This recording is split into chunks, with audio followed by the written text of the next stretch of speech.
আজকে আমরা কথা বলবো এই রুলটি নিয়ে, যেখানে যদি the number of the one and half, neither of the, either of the, each of the থাকলে নাউন হবে প্লুরাল এবং ভার্ব হবে সিঙ্গুলার এবং পজেসিভ ফর্ম হবে singular.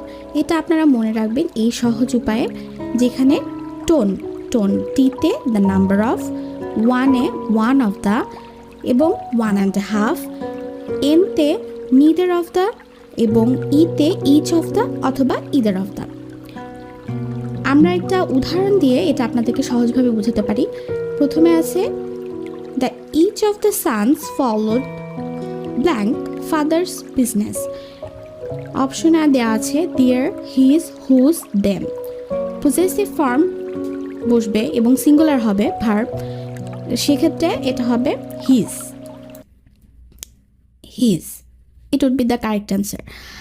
The second example is the number of the students have or has done this work.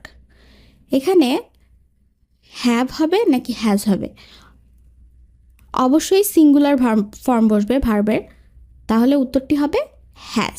এরকম আরও video পেতে আমাদের সাথে অবশ্যই থাকতে হবে।